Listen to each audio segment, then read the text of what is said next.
John 6. Sometime after this, Jesus crossed to the far shore of the Sea of Galilee, that is, the Sea of Tiberias, and a great crowd of people followed him, because they saw the signs he had performed by healing the sick. Then Jesus went up on the mountainside and sat down with his disciples.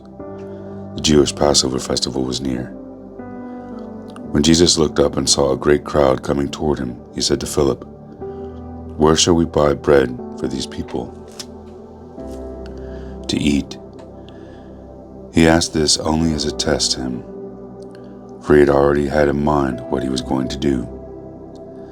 Philip answered him, "It would take more than a half year's wages to buy enough bread for each one to have a bite." Another of his disciples, Andrew, Simon Peter's brother, spoke up, "Here is a boy with 5 small barley loaves and 2 small fish. But how far will they go among so many?" Jesus said, "Have the people sit down." There was plenty of grass in that place, and they sat down. About 5,000 men were there. Jesus then took the loaves, gave thanks, and distributed to those who were seated as much as they wanted. He did the same with the fish. When they had all had enough to eat, he said to his disciples, "Gather the pieces that are left over. Let nothing be wasted." So they gathered them and filled 12 baskets with the pieces of 5 barley loaves left over by those who had eaten. After the people saw the sign Jesus performed, they began to say, "Surely this is a prophet who come into the world." Jesus, knowing that they intended to come and make him king by force, withdrew again to a mountain by himself. When evening came, his disciples went down to the lake, where they got into a boat and set off across the lake for Capernaum. By now it was dark, and Jesus had not yet joined them. A strong wind was blowing, and the waters grew rough. When they had rowed about 3 or 4 miles, they saw Jesus approaching the boat, walking on the water, and they were frightened. But he said to them, "It is I. Don't be afraid." Then they were willing to take him into the boat, and immediately the boat reached the shore where they were heading. The next day, the crowd had stayed on the opposite shore of the lake realized that only one boat had been there, and that Jesus had not entered it with his disciples, but that he had gone away alone. Then some boats from Tiberias landed near this place where the people had eaten the bread after the Lord had given thanks.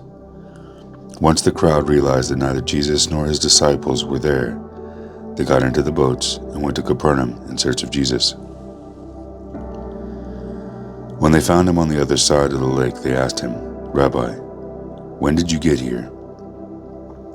Jesus answered, "Very truly I tell you, you are looking for me not because you saw the signs I performed, but because you ate the loaves and had your fill. Do not work for food that spoils, but for food that endures to eternal life, which the Son of Man will give you. For on him God the Father has placed a seal of approval."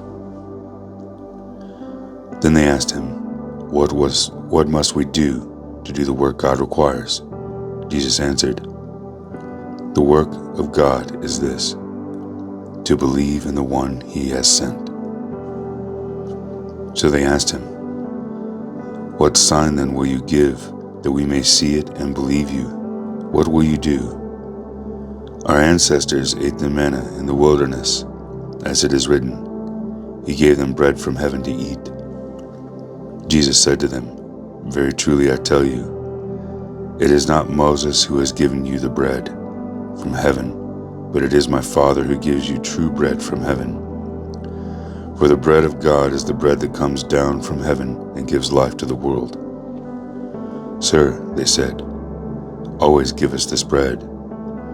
Then Jesus declared, "I am the bread of life. Whoever comes to me will never go hungry, and whoever believes in me will never be thirsty. But as I told you, you have seen me, and still you do not believe. All those the Father gives me will come to me, and whoever comes to me I will never drive away. For I have come down from heaven not to do my will, but to do the will of him who sent me. and this is the will of him who sent me, that I shall lose none of all those that he has given me, but raise them up at the last day. For my Father's will is that everyone who looks to the Son and believes in him shall have eternal life, and I will raise them up at the last day." At this the Jews there began to grumble about him because he said, "I am the bread that came down from heaven." They said, "Is this not Jesus, the son of Joseph, whose father and mother we know? How can he now say, 'I came down from heaven'?" "Stop grumbling among yourselves," Jesus answered. "No one can come to me unless the Father who sent me draws them, and I will raise them up at the last day. It is written in the prophets, 'They will all be taught by God.' Everyone who has heard the Father and learned from him comes to me. No one has seen the Father except the one who is from God. Only he has seen the Father. Very truly I tell you, the one who believes has eternal life. I am the bread of life. Your ancestors ate the manna in the wilderness, yet they died. But here is the bread that comes down from heaven, which anyone may eat and not die. I am the living bread that comes down from heaven. Whoever eats this bread will live forever. This bread is my flesh, which I will give for the life of the world." When the Jews began to argue sharply among themselves, "How can this man give us his flesh to eat?" Jesus said to them, "Very truly I tell you, unless you eat the flesh of the Son of Man and drink his blood, you have no life in you. Whoever eats my flesh and drinks my blood has eternal life, and I will raise them up at the last day.